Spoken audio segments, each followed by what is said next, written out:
And do you have a preference? Do you want to just each person sort of talk through a question at a time? I didn't do any prep for this at all. Maybe other people did, and just kind of go around and see if we get into more of a discussion.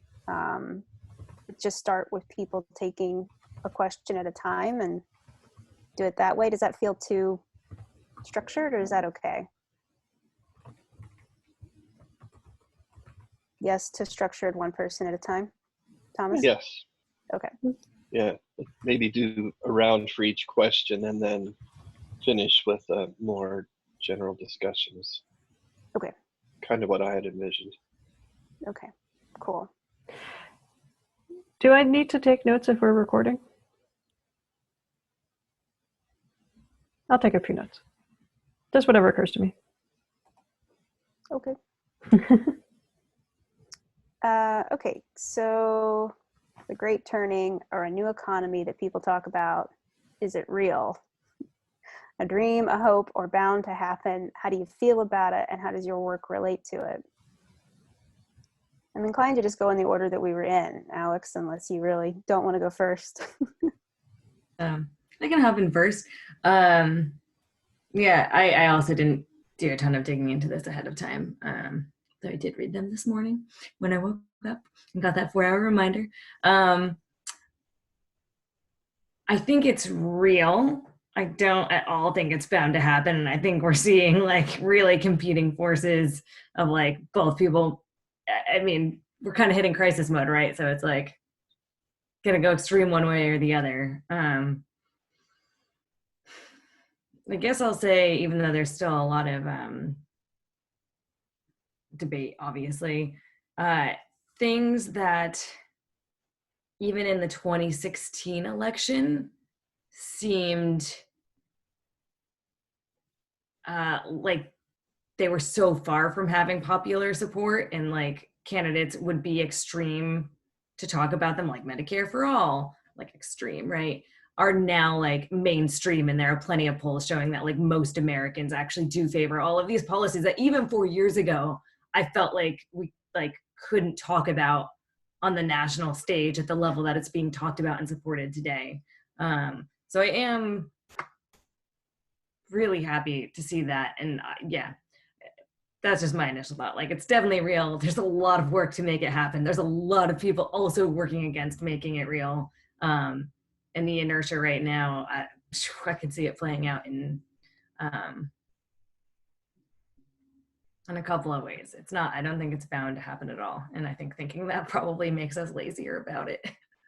Going to take a lot of intentional work from a lot of people.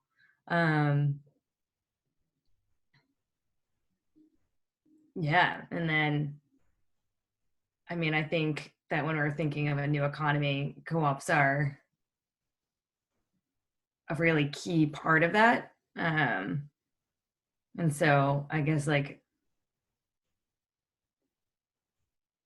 I don't know, day to day, I think sometimes it can get lost when there's all this admin and other things going on. But I mean, my work, I think, is really interwoven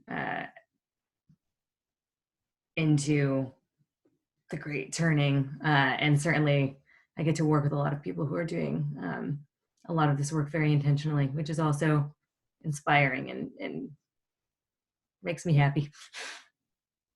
I'll leave it there for now. Check.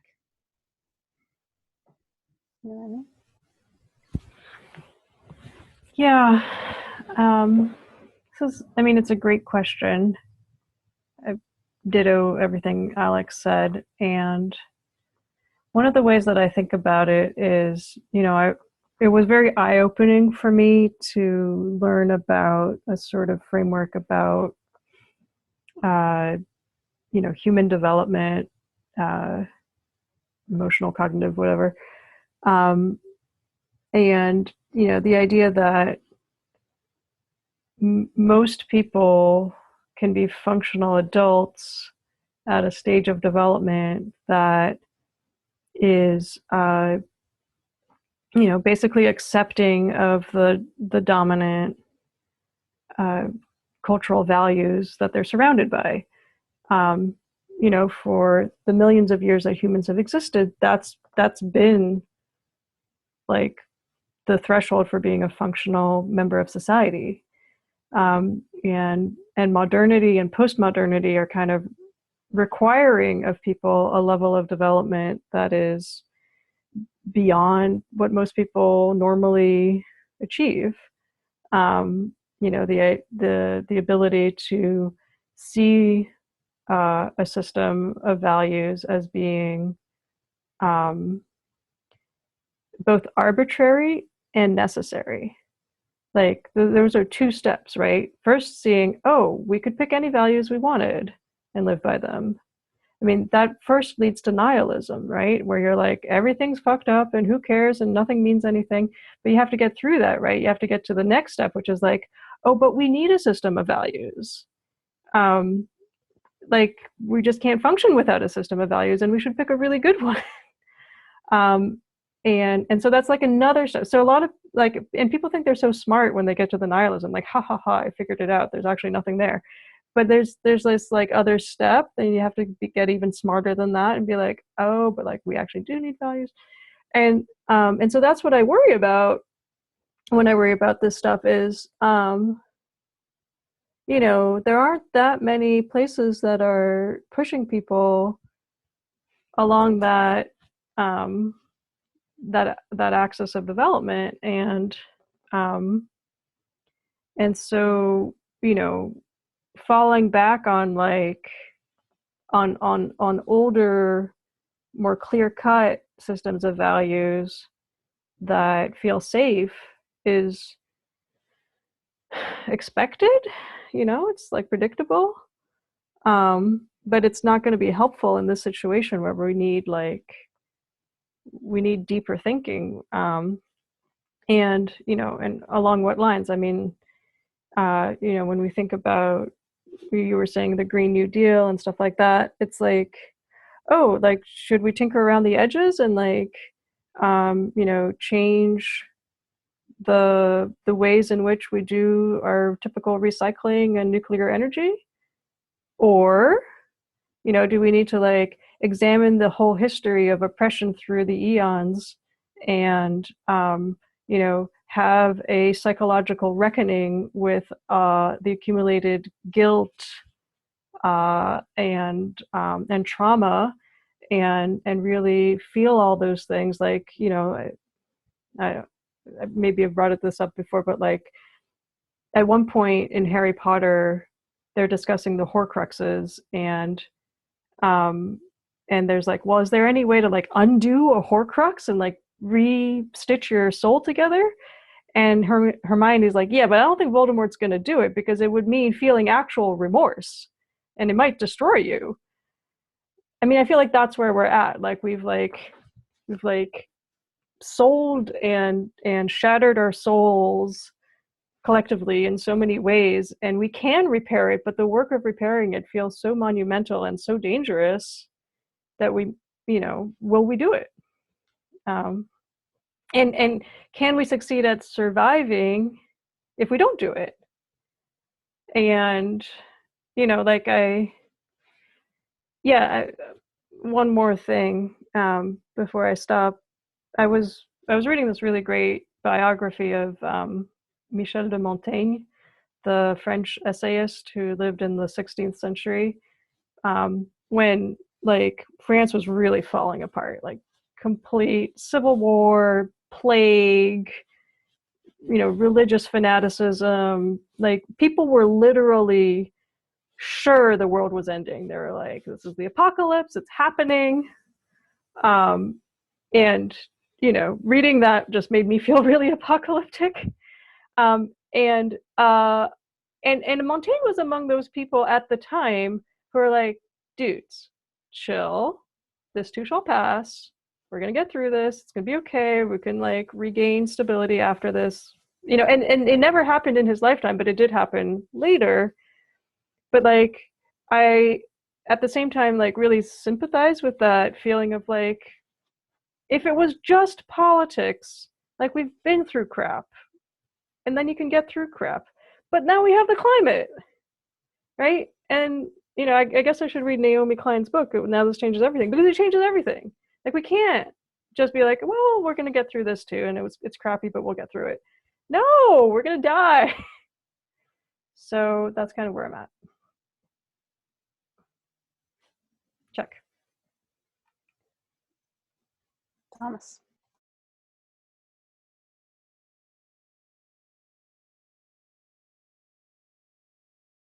My turn.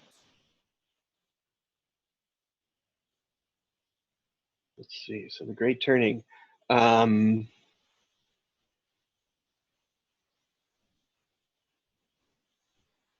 started thinking about this with a political analysis, because I've been on the left for all of my life. And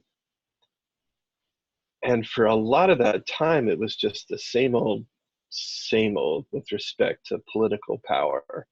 You know, I came of age, you know, the first presidential election I voted for Jimmy Carter, and Reagan won. And, you know, that was it for the,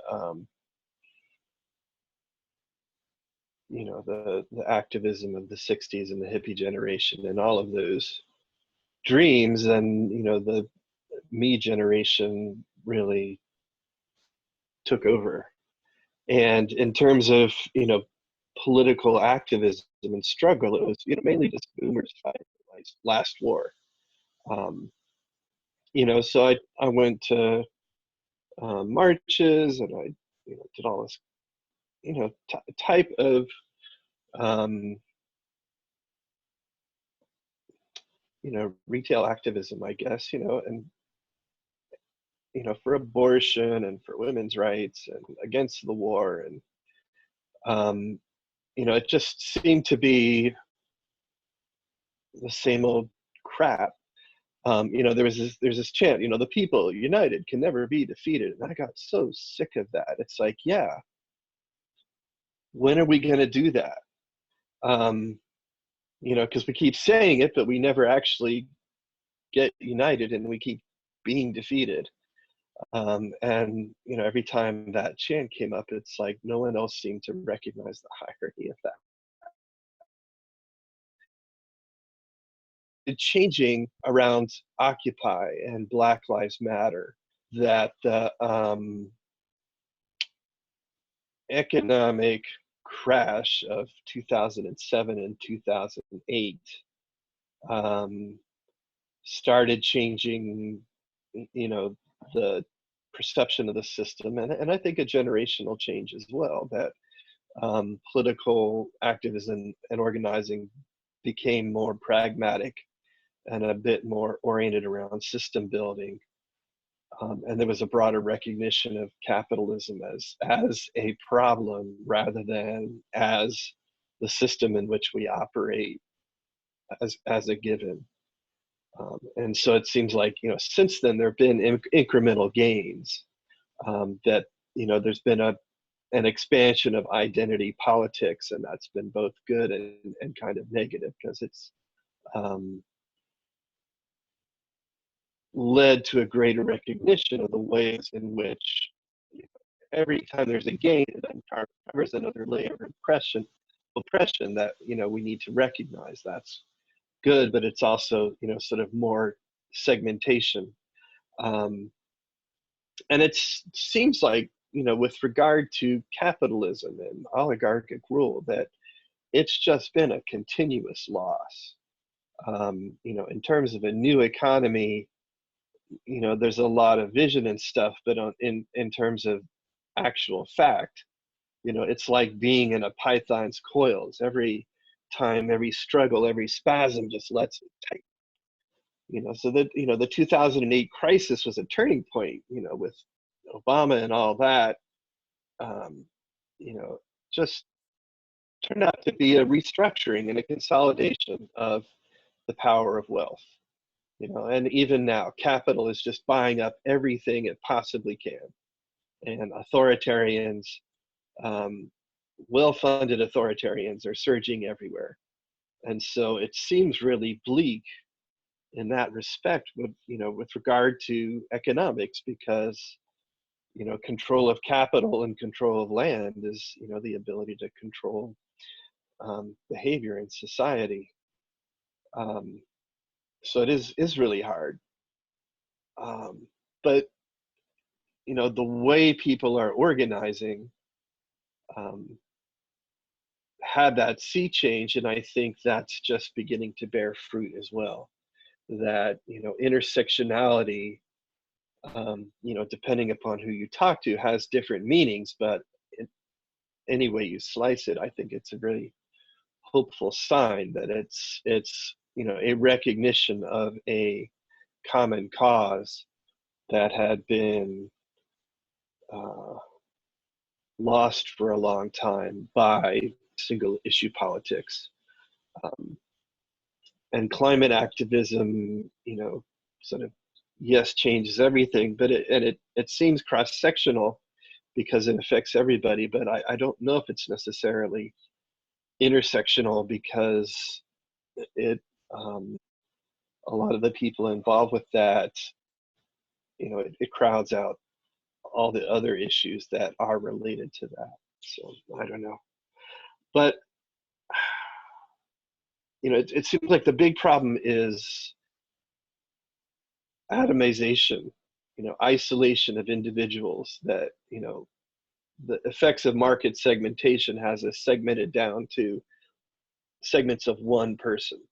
And so we've had this degradation of community, of neighborhood and in-person contact because of capitalism, because of social media, because of the negative aspects of human nature being amplified in these new communication systems that has really brought out the worst of our politics as well. So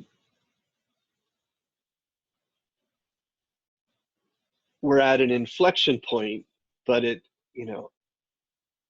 most times it seems like the other side is holding the cards, but our side is probably better organized than it's been in a century too. So I don't know. That's my confused perspective. Check. Yeah. I mean, I agree with what a lot of you all have said. I do think, of course, there's a great turning. Of course, it's real. It's a thing. It's happening. People are. I don't assume that because it's happening, it means that our species will survive. I don't assume that it means that we're going to effectively challenge climate change, or that we're going to really address these questions of power and capital and otherwise. I hold both. Like, yes, the thing is happening, and also it might be too late. We're running out of time, and there's a lot of headwinds, and you have to just kind of be okay with that. And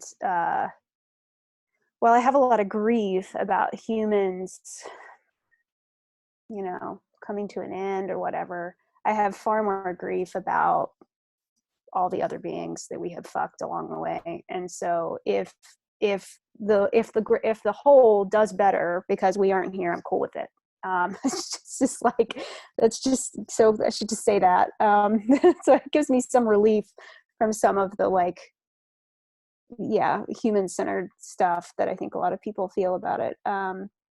But yeah, I think something that I've been learning about, I've been studying trauma, both for myself and also because trauma shows up in our movements. And if you're working with any marginalized group it doesn't matter if you're doing co-ops or organizing or whatever it is, trauma is showing up and it's in the mix all the time.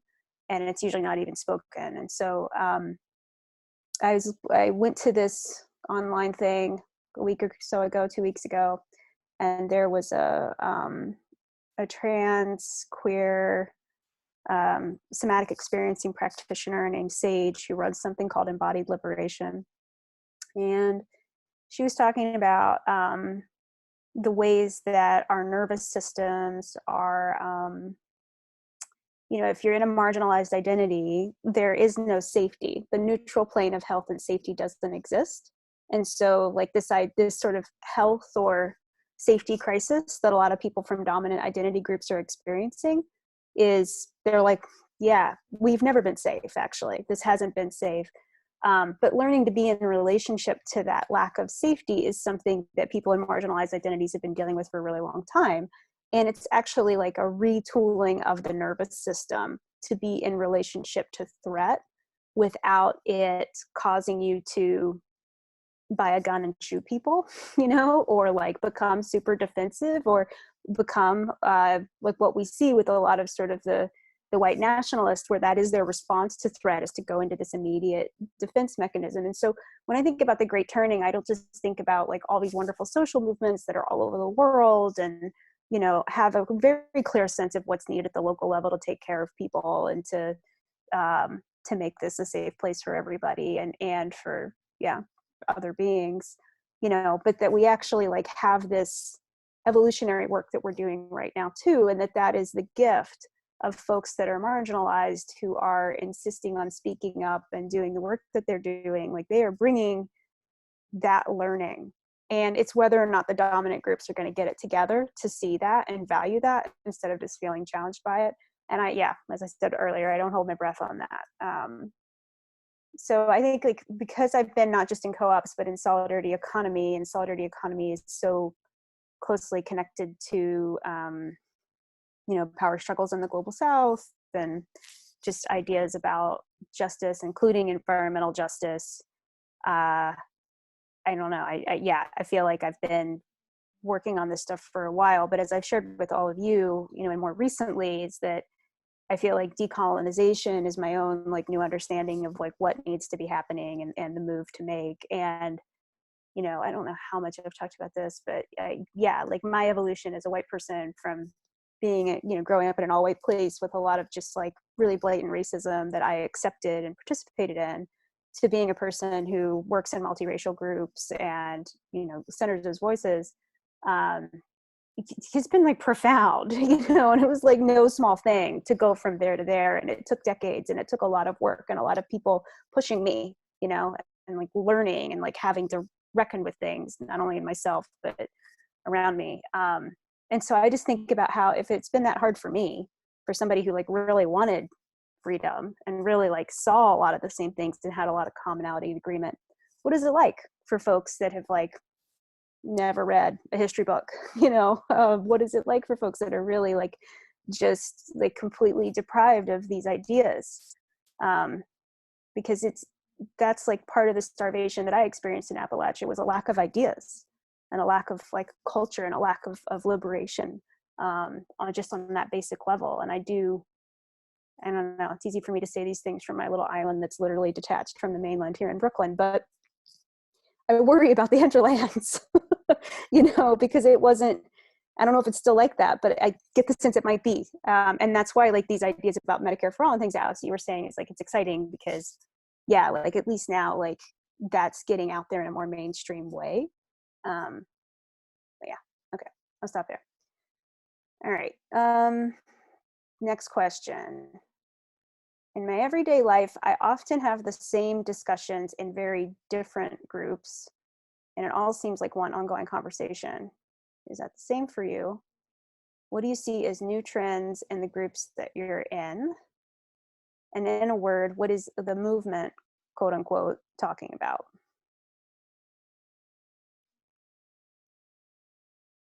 Alex.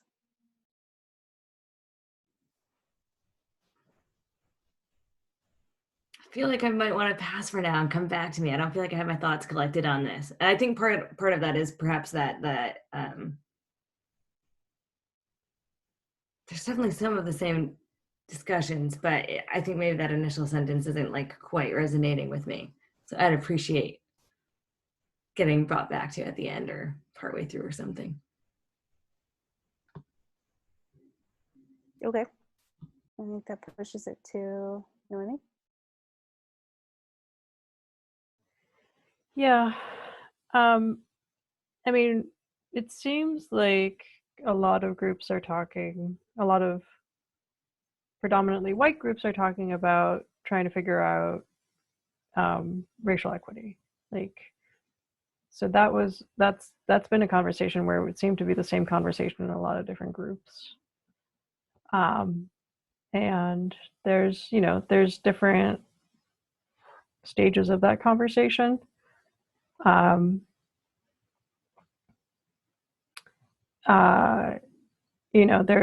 the people who are like, oh, we got to do something, and then there's the people who are like, we got to study more, and then there's the people who are like, yeah, I mean, it's very rare, and if we do get to talk about how to be an anti-racist, it's rare for people to like get to the point where they're like, oh, if you want to deal with racism, we got to like fuck up capitalism. Like most people, I think, are not there yet. Yeah, I mean, I brought it up in this anti-racism group that I'm part of about, the difficulties of, we're dealing with, in my congregation, like the liberal people who are like, I'm liberal, I'm not racist. So that's like where a lot of the conversation is. And so we're like trying to cope with that. And I'm like, yeah, that's a long way from where they are to like, oh, racism, capitalism, it's all part of the same thing. We got to do something about all of it. Like, definitely not there. So, I mean, I don't know that I'm part of the movement in the same way that Ted is. I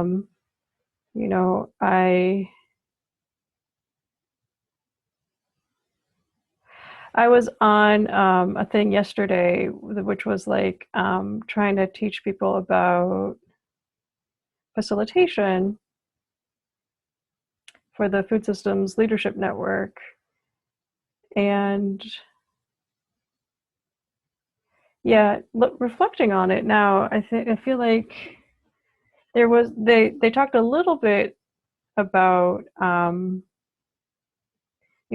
what to check when you're a facilitator who has privilege and stuff like that, but like they didn't really talk about teaching people about power and how the way you facilitate a meeting can teach people how to share power and how to hold power accountably.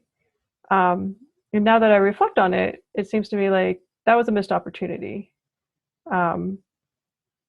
And I, by coincidence, had done a workshop just for my organization with my colleague on facilitation, and she said it. She's like, the reason we do a round is because that keeps people from taking up too much airtime, who would be likely to take up too much airtime, and it encourages people who would be likely to not speak up to know that they can speak up and not be anxious about it. And the reason we do agenda building is so that there's a time for people that they know that they can bring up things that they care about, and you can vote on it. And again, this is about power. So I don't know, I feel like I feel like we don't always, like, I guess I'm reacting just on what happened yesterday, that we shouldn't necessarily think of the ideal of a facilitator as being neutrality. I think we should think of the ideal of a facilitator as being, and it wasn't this way, I'm probably being too critical. It's like you have to actively be diverting and directing and molding and shaping the streams of people's intentions towards actual democracy. So that's interesting. That's just a realization I'm happening right now as I talk. And so that's one thing. I mean, what else do I hear in conversations about what people are talking about? It's hard. I mean, most people are just like, oh, if we could only just beat Trump. And it's like, yeah, but he's a symptom. Like, it's not him. If it's him, that's the face of the thing, but like the thing is there. So, I think I'll stop there. Thomas?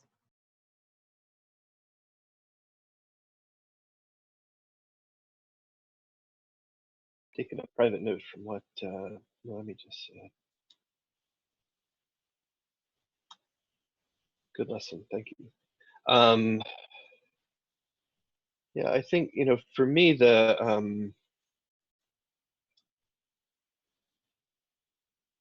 same discussions, the question made me think about my own lens and the way I respond in discussions in different groups and on. My lens is essentially, you know, one of socialism, that, you know, capitalism is the root of all evil by, you know, extracting resources and power and all that kind of stuff that we've been through 1,000 times. And so I'm trying to, you know, be more aware of that and to broaden my view to, you know, allow for other perspectives and to understand other people better, you know. And it seems like, you know, the discussions kind of come around to fucking Trump and fucking Bernie and, you know, identity in tinier and tinier segments, and, you know, a reactive, a defensive mode. That's what came to mind when I first started thinking about this question.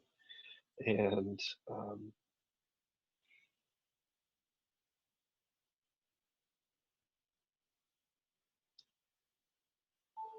you know, I don't have a lot to add there. So check.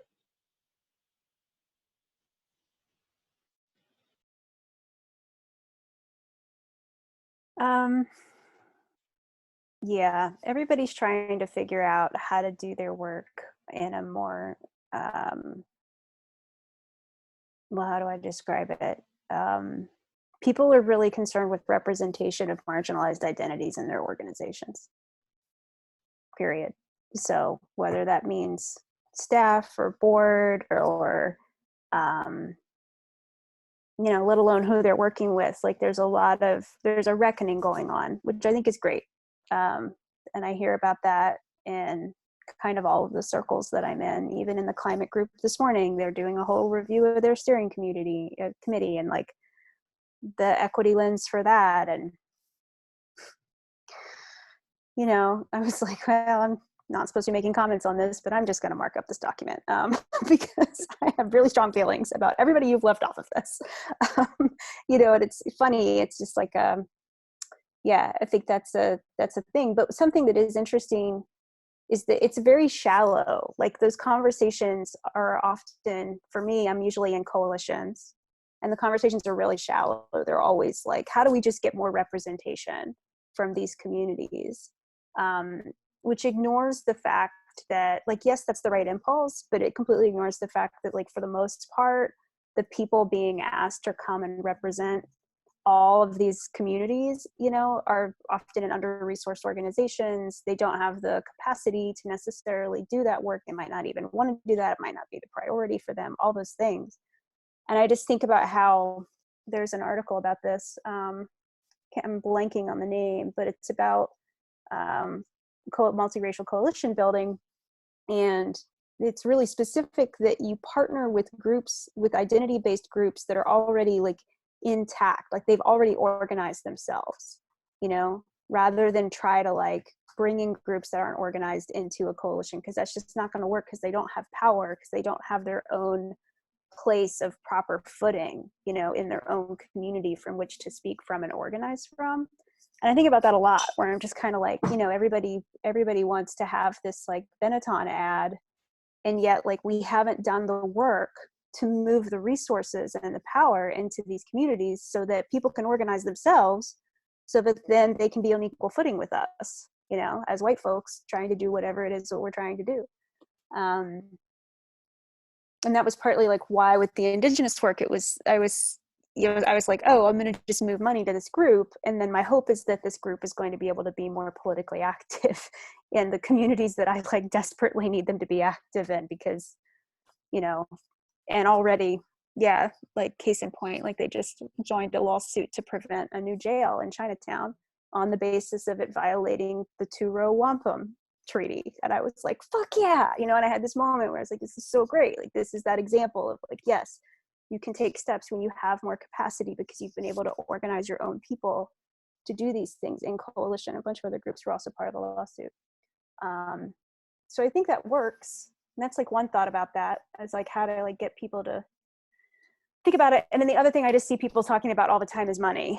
Everybody is like completely obsessed with fundraising. We're all obsessed with fundraising all the time. I would say, I would estimate that it's 80% of the amount of time that every group I work with, that they're thinking or talking about that. That doesn't even mean they're like writing grants all that time or talking to donors, but they're thinking about it and they're working on it internally.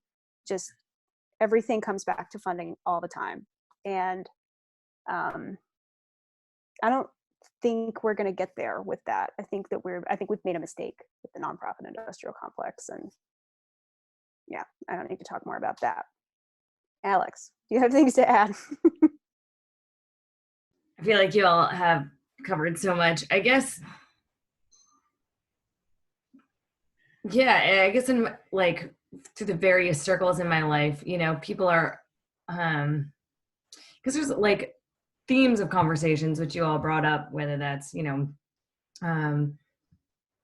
capitalism or anti-racism or climate change or, a number of things. I think a good thing about many of my various like professional and social groups is that most people are having conversations, some effectively, some less so, about like how to like improve things, and it's sometimes misguided. I will say, being in the Bay is like different than having conversations with like some of our members who are in like a rural place, and there's a lot of different ways that people approach it. And my partners, been in the tech world in the Bay, and so those conversations also look really different, and it's still a lot of like very, at least like with his circle within the tech world, still a lot of very well-intentioned people who are taking all of these different approaches that look really different often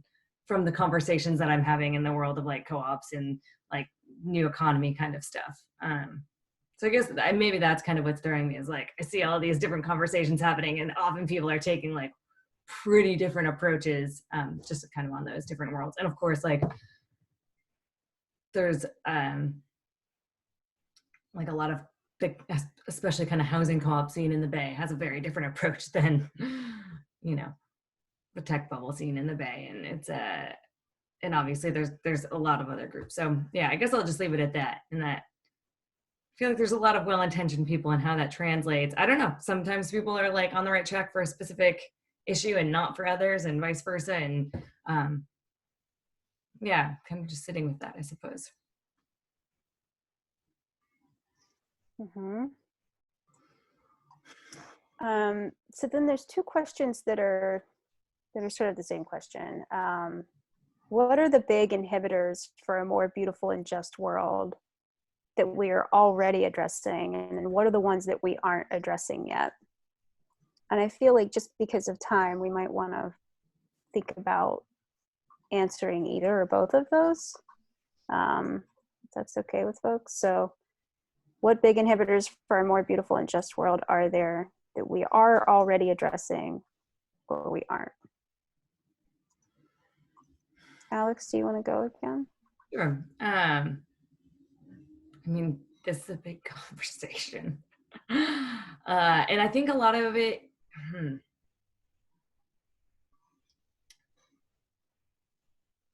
like inequities in wealth distribution, I feel like kind of falls on both sides of that, if that makes any sense. Like we know it's a problem and we're addressing it, and I can't help but feel like there's many ways in which we're not addressing it as well. I guess maybe I'll just, yeah, this is just a huge question. Something that worries me, I feel like we did get into this a little bit on a call a long time back, and I guess this would be like post getting to the beautiful world, is like maintaining that beautiful world. Like right now we're seeing, people really fighting for something better in myriad ways. And we're also seeing people fighting to consolidate power. And I think it's really easy to slip toward that consolidation. And I think that a lot of the modes that people put forward as these really beautiful, just communities, how do you protect against like one bad actor coming in? And that's something I struggle with. Like there's a lot of, it seems really easy to slip into something that sucks, even if you've fixed things. Like it only takes one or two malintentioned people, or people who are willing to use force, or like where is that? And that's a question I don't know the answer to, and I haven't necessarily like seen it addressed directly and consistently, at least. I'll leave it there for now. This is a huge question, but I'm curious for other folks as well. And this feels like maybe it'll be more of a conversation as people weigh in, potentially. Mm-hmm. Yeah, Noemi? Yeah, I definitely, like, I felt that dilemma in that patriarchy podcast, Men, by the same people who did Seeing White, that I think it was in there where there was the force hypothesis, right? If you have a culture that has the hypothesis that you can get what you want through force, what are the surrounding cultures able to do if they have a different idea? Can they defend themselves? So it is a real mystery. Like, can you be smart and sophisticated enough to diffuse someone who's willing to use force? I don't know.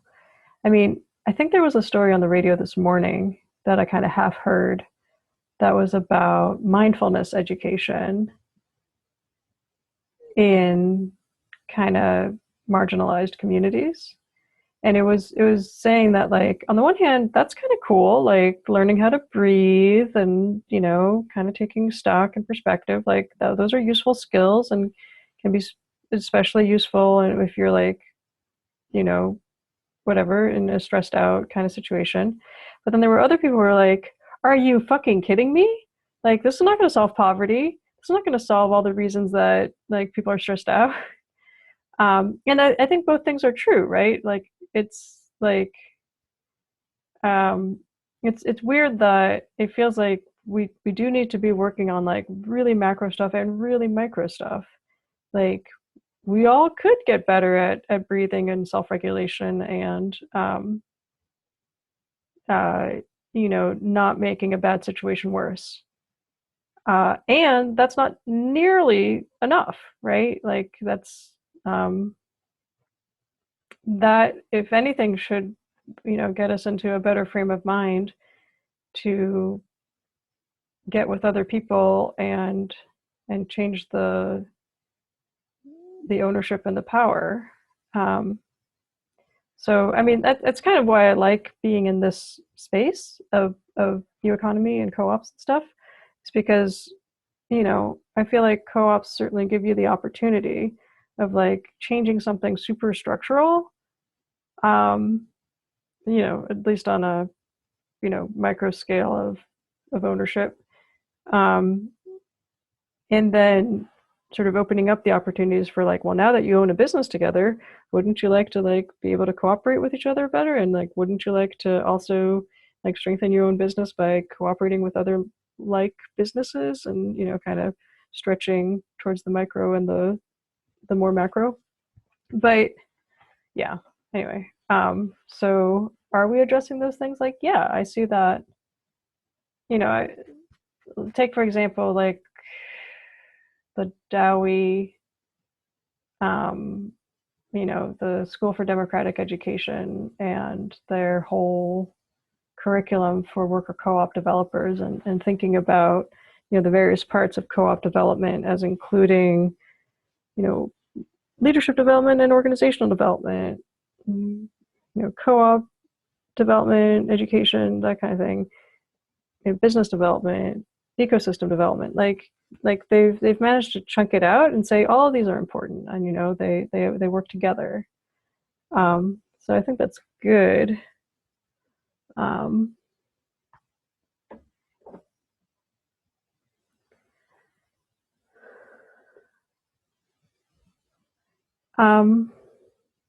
Yeah.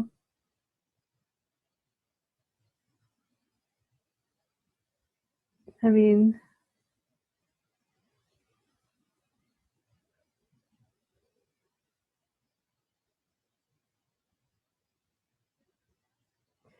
at the risk of rabbiting on for too long, I'll tell you where I was last night, which was at this really cool talk about, it was supposed, like, the title of the talk was like the effect of white supremacy on LGBTQ rights or something like that.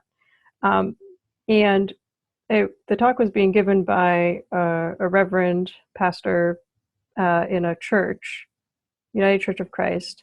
And she did this really beautiful job of showing how the particular verses in the Bible that are usually used to say, see, the Bible says queer people are bad, homosexuality sucks, are actually don't say that at all. Like, they're making other points that, are about the importance of hospitality and the importance of the rights of the weak not being trampled on by the strong.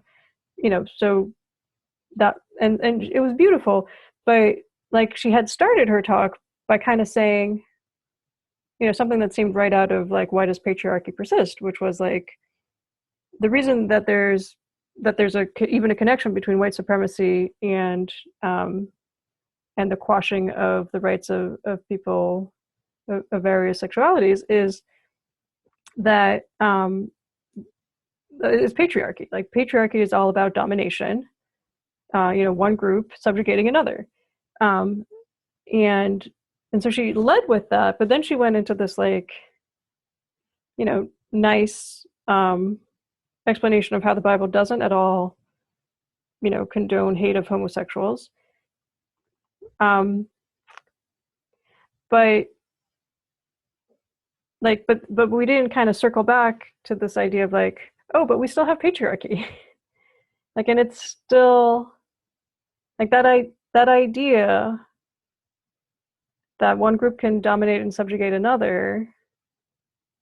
It predates capitalism. Sorry, Thomas. And so I guess what I'm really interested in is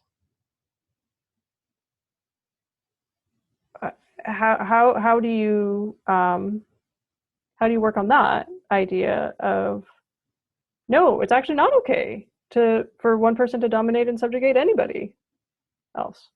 That's not okay. And it's not okay for,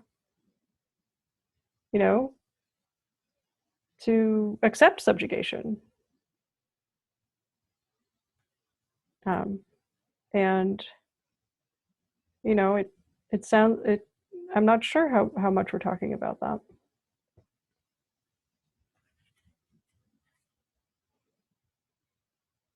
Mm-hmm.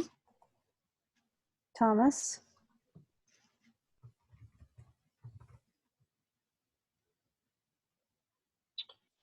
Yeah. Inhibitors were addressing,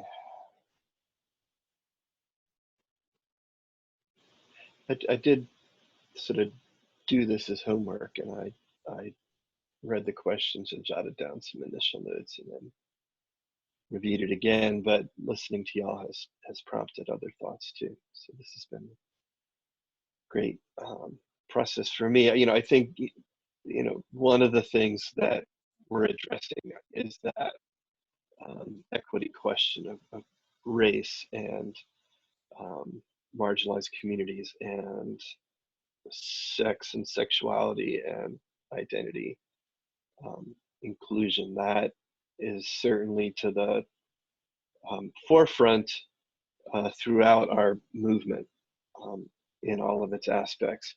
I think another real important gain, as one of you was remarking, is just the awareness of the problem of capitalism. That the Overton window has really shifted, and I think a lot of that is a result of the organizing that's happening all over. That the capitalization, the financialization in healthcare and education debt is a huge problem, and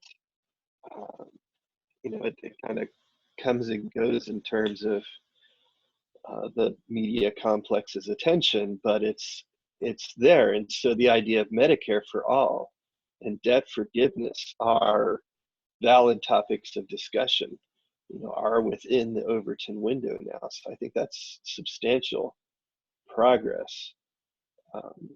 And I think that, the system building and the processes that have developed in our movement communities and the networks that have developed in the last 10 years are really functioning well and better than all of that hippie shit activism that preceded. But it's sort of like waiting for that paradigm shift. There are things happening that could build the conditions for that. But,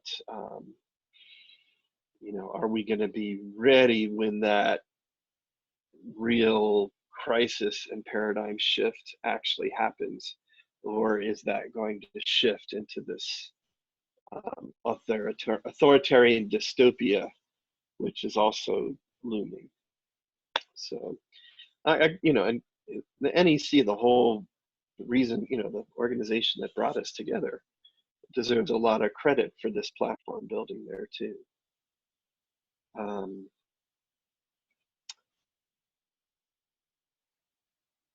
In terms of things we're not addressing, I feel like labor and class are not as much within the Overton window and are still, kind of a subtext of discussions within our movement. And, the generalization and blanket statements about, Trump people and things like that. As we, kind of learned with, what you're not getting about Appalachia, has really been overlooked. And, particularly here in the South, where labor organizing was violently suppressed in the 30s. And just culturally, any kind of idea of class solidarity was extinguished in mill communities across the region. So, that's, to me, kind of a blind spot. I think another challenge is, we've got heterogeneous communities. We've got this challenge of developing norms in a situation where we really want to have diversity. And, co-ops were really successful in really heterogeneous communities, the Finns and this Nordic immigrants in Northwest Minnesota. And, you sort of look at the Eleanor Ostrom model of common pool resource management, it sort of assumes the homogeneity of community. And, there's this sort of Japanese Asian saying, the nail that stands out must be hammered down. And so how do we deal with these crazy makers and bulls in a china shop and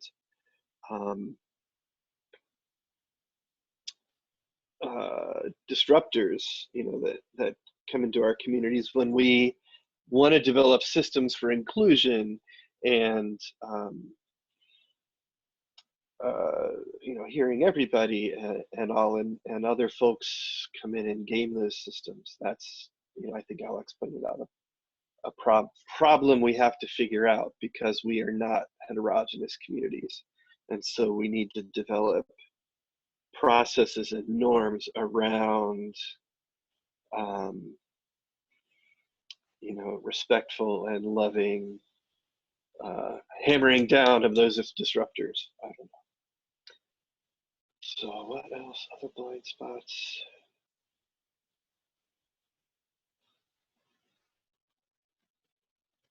Yeah, that's it for me for now, for check. Yep, I agree with a lot of what you all have said. The crew I run with in New York talks a lot about the sort of success of ethno-nationalist co-ops and co-op ecosystems, like Quebec, or Mondragon, or like any of the ones that people point to, even Sakatsu in Japan, like they are not here. They are really different than here. Like, and that's just the people. And we often talk about, like, that's that very question of, like, is it even possible to develop, these kind of entities with this kind of diversity? Yeah, we'll see. It doesn't appear to be, but who knows? Who knows? Maybe it will. Maybe it'll change. So yeah, I would love to see that conversation being had in a more meaningful way with a lot more people nationally, instead of just the few people that are talking about that in New York. Yeah, and I think one of the other things that we really struggle with is, of course, is like you were saying, accountability. And I've been, Mia Mingus is a person that I really look to for this. I'm going to drop a link in here. She's got this great article about dreaming accountability. And then she's got this idea of pods, where her thing is that everybody should have a pod to help them remain accountable, and that you should set that up before you actually need it, before you experience violence or before you perpetuate violence, like have your people kind of ready. And I see those as like coming from the transformative justice space, where I'm just like, yeah, like there's some good stuff here. And also, they'll be the first to admit, anybody in that crew, that like it's not enough, and there's a lot of work to be done. But I think there's something there about accountability and about being able to reflect on harm that needs to happen obviously at the national level, where we need to reconcile with our past and what we've done. We need to do it within our communities, whether that's faith or identity based or whatever. We need to do it in our movements and in our organizations. Like, you can kind of choose anywhere to start, because there's plenty that has not been acknowledged, and relationships that have been harmed and need to be repaired. And I think about that a lot too, where we just like have no outlet for that. Like, there's nowhere to take that, and I think that it's a conversation. Yeah, it's definitely something that we need to be talking about in more detail. And then the last thing I'll say is that I really think we're all over the place with the state. What is the state? What do we want it to do? What's its purpose? How do we want to relate to it? What does it mean for co-ops to be autonomous and independent and maintain the cooperative principles, but to receive funding from the state or take state contracts or whatever it is?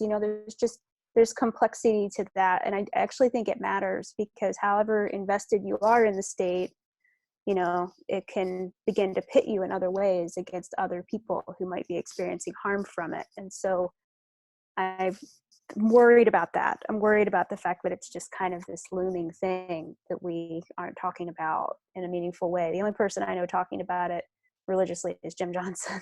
Love his heart. Yeah, I think with that, I'm I'm done. I know we're 13 minutes out, and I don't think we're going to get to the book. Maybe do we want to just take a moment to reflect on anything that anybody said, or does anybody have anything else they want to add?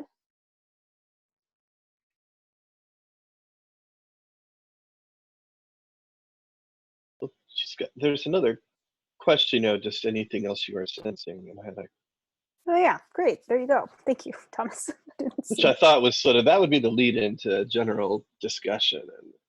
And one of the things I guess I'm seeing is, just that there is progress and there is organizing, and a lot of it is just continuing under the radar. There's a ton of organizing around immigrant rights and immigrant protection, and it's just happening, not invisibly, but without a lot of attention. And maybe that's more of aware right here because we have a lot of Latino immigrants, and the folks I know, like Nikki Marine, have been really heavily involved in that. But just community protection in that way. There's a lot of things that are happening under the radar that I think are also going to be good practice, and maybe that's it. There's a lot of this developing of systems and networking and stuff is practice for the next system, so to speak. So that's what gives me hope. And then I wanted to rejoin with Nami too, that I used to see there an iron triangle of white supremacy and capitalism and patriarchy, and I sort of realized that no, patriarchy precedes all of that, and it's like white supremacy and capitalism are sort of the fruit of that, and in some ways really the same thing, just different aspects.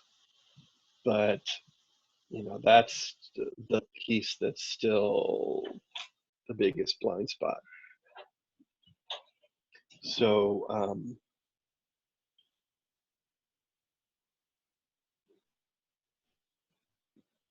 yeah,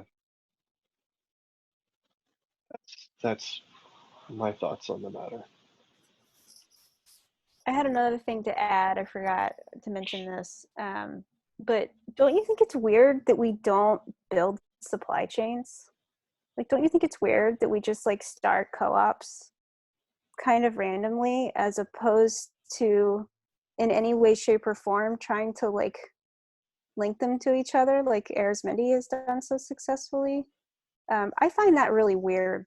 I think it's very strange. It's a very like small business, everybody can have a cupcake co-op and it's all going to be okay kind of neoliberal frame, as opposed to like, no, actually, like if there's like an organic way to build things out, and I think it's a result of the nonprofit stuff and the silos, but I think it's really weird that we don't spend a lot of our time actually building supply chains and like value chains.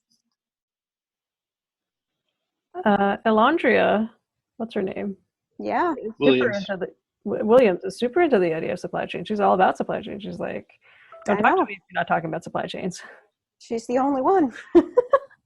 She and I talk about it. I know. Yeah. I should talk to Elandria because in terms of grocery, and I think a lot about rural grocery, we've done some research, and I haven't finished the paper or anything like that. But yeah, if we're going to build a new system, we have to include the whole value chain. So I agree, and that's a lot of my thinking. And also, you should talk to Andrea Golden up in the Asheville area, who's just a monster of a grassroots cooperative developer, and his organization is Poder Emma, just this little section of West Asheville called Emma, put together, and I helped some trailer park co-op, just her friends, and then other people in her network and in that area said, we want to do that too. And so now there's 3 trailer park co-ops, and there's the language justice co-op, and there's another services co-op that they're building, and it's all completely networked and interlinked, and they're just about to I don't know if in confidence, I think, make a bid on a trailer park with a substantially larger number of lots than they've done before, and just basically do a grassroots rock type of thing. So that is happening in pockets at least, and I think your analysis there is right, Shayna, and I think we should be doing it more. And people like that are doing it are having tremendous success doing it. I know it's really late. I guess I just wanted to throw in, I don't know how many people got the email from Sky Blue resigning from being ED of the Fellowship for Intentional Community. Yeah, looks like Alex did, Cheyenne did not. Maybe Thomas, you didn't either. I mean, it was really sad. I mean, he was basically writing about how he's burned out and heartbroken and doesn't know how any of this is going to work. And, he's going to regroup and whatever, but he's like, I don't even know what we can do other than just sort of try and build resiliency in our local communities. I mean, I don't want to stay in that frame of mind because it's obviously like a really like wigged out state of mind. But there, it affected me to read it and to know that, there's so much truth to that pain. And just the reality of how difficult it is to get people to network. Like people are in there, like even if they're trying to do some solidarity economy stuff, they're like doing it in this like little itty bitty way, which, totally makes sense. And also it is A, inefficient, and B, not enough. So.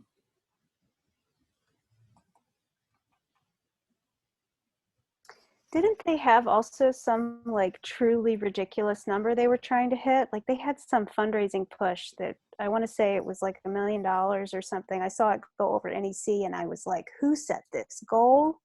Last I checked, this organization had like maybe 100K in the bank. Like what is happening right now? Is that true? Do you remember this? I don't know the details, and you probably remember it better than I do. So that sounds like it could have happened. I mean, that was part of it. Is they like had a huge vision and didn't reach it. Yeah, I just remember seeing it and being like, that doesn't seem realistic and sounds hard. Sounds like it's a group of people that's like not doing work on the ground potentially. But I'm sorry to hear that because it sucks for a person to get hurt doing the work. Mm-hmm.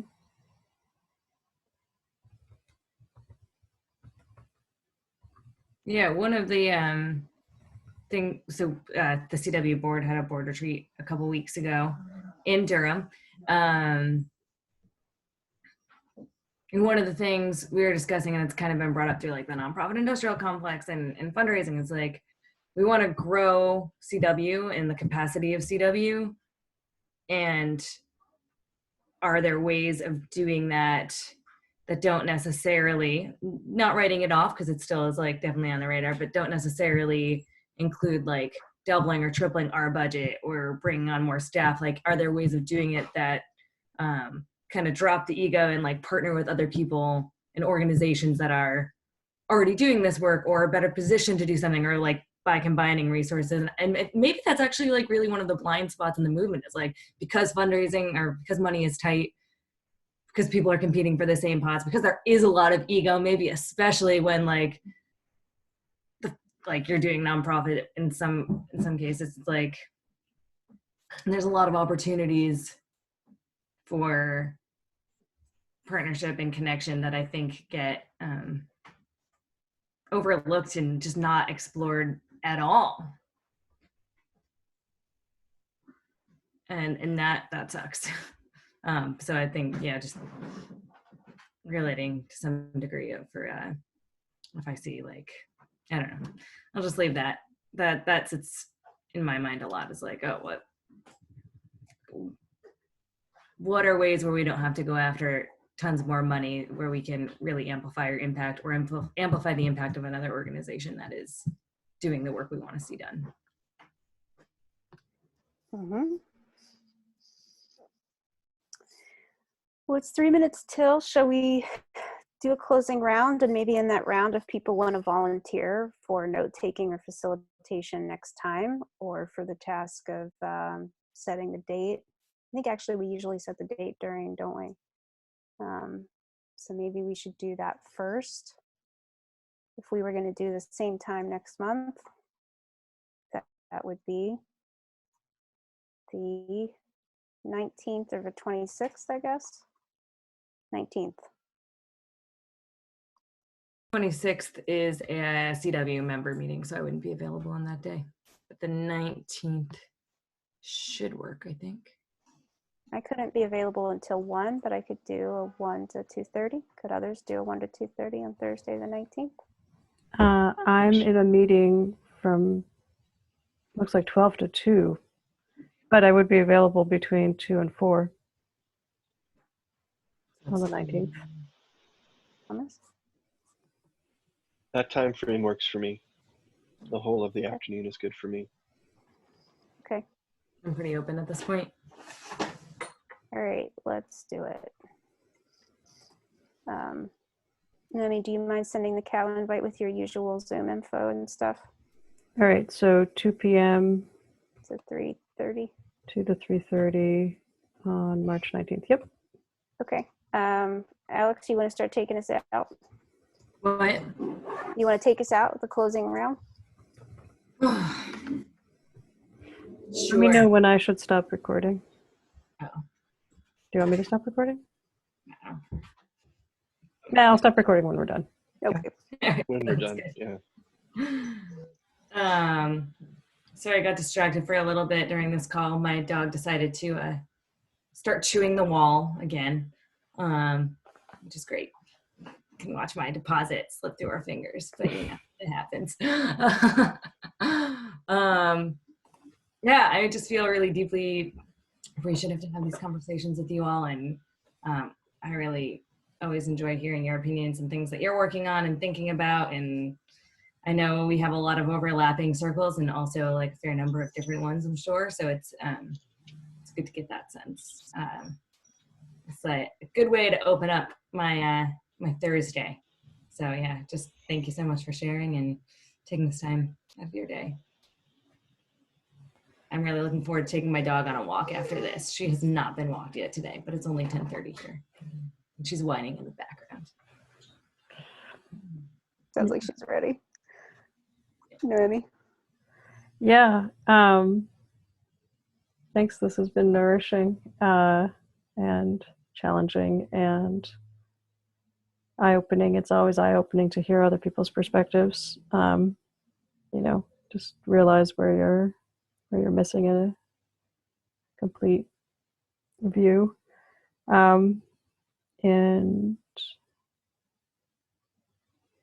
hey, if it's the end of the world, y'all are the people I want to spend it with. Check.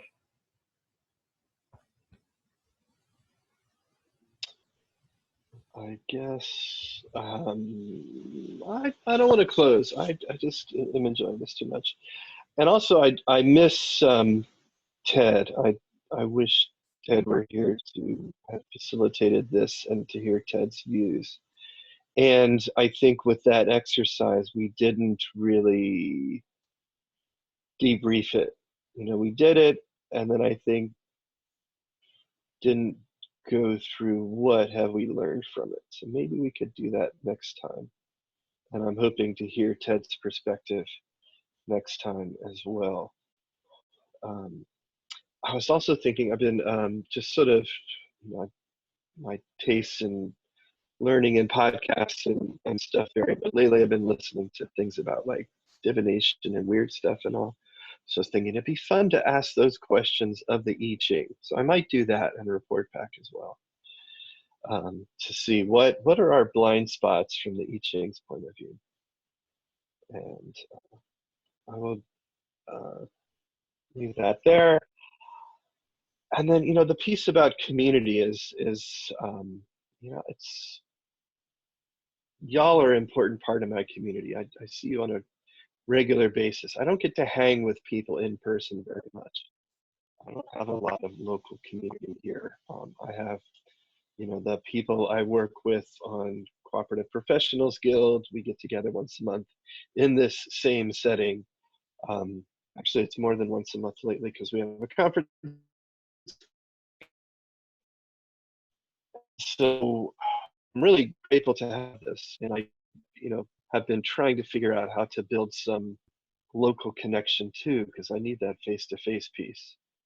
But whether that happens or not, y'all's faces are really precious to me, and I'm grateful to it. And I miss Ted's face, so next time I'll check with that.